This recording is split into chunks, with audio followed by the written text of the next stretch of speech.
ಜನರಿಗೆ ಸೇವೆ ಕೊಡುವಲ್ಲಿ ಅಧಿಕಾರಿಗಳು ವಿಳಂಬ ಮಾಡುತ್ತಿರುವ ದೂರು.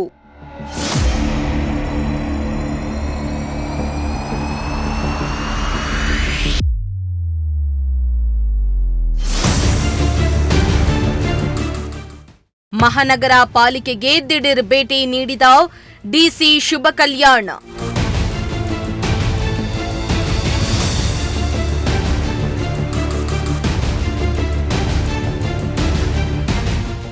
ತುಮಕೂರು ಮಹಾನಗರ ಪಾಲಿಕೆಯಲ್ಲಿ ಸಾರ್ವಜನಿಕರಿಗೆ ಈ ಸ್ವತ್ತು ದಾಖಲೆಗಳನ್ನು ನೀಡುವಲ್ಲಿ ನಡೀತಾ ಇರುವಂತಹ ವಿಳಂಬ ಮತ್ತು ಅವ್ಯವಸ್ಥೆಯ ಕುರಿತು ನಾಗರಿಕರಿಂದ ಜಿಲ್ಲಾಧಿಕಾರಿಗಳಿಗೆ ಅನೇಕ ದೂರುಗಳು ಬಂದ ಹಿನ್ನೆಲೆಯಲ್ಲಿ ಜಿಲ್ಲಾಧಿಕಾರಿ ಶುಭ ಕಲ್ಯಾಣ್ ದಿಢೀರ್ ಪಾಲಿಕೆ ಕಚೇರಿಗೆ ಭೇಟಿಯನ್ನ ನೀಡಿ ಪರಿಶೀಲನೆಯನ್ನ ನಡೆಸಿದ್ರು.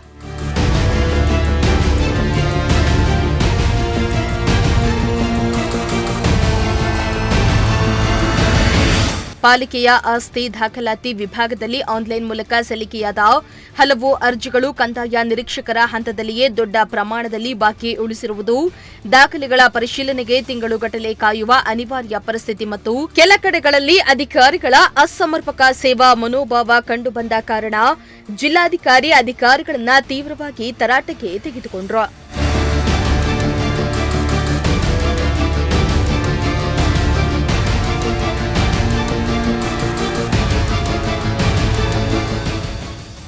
ಇನ್ನು ಅಧಿಕಾರಿಗಳು ಸಲ್ಲಿಸಿದ ಅಂಕಿಅಂಶಗಳ ಪ್ರಕಾರ ನೂರಾರು ಈ ಸ್ವತ್ತು ಅರ್ಜಿಗಳು ಕಂದಾಯ ನಿರೀಕ್ಷಕರ ಮಟ್ಟದಲ್ಲಿ ಬಾಕಿ ಉಳಿದಿದ್ದು, ಸಾರ್ವಜನಿಕರು ಸಮಯಕ್ಕೆ ದಾಖಲೆಯನ್ನ ಪಡೆಯಲು ಸಾಧ್ಯವಾಗದೆ ಸಂಕಷ್ಟಕ್ಕೆ ಒಳಗಾಗ್ತಿದ್ದಾರೆ.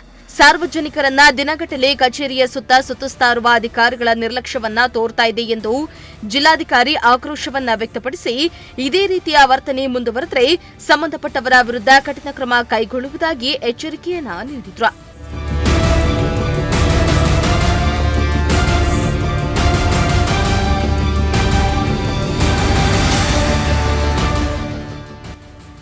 Bureau report, Prajashakti TV, Tumakuru.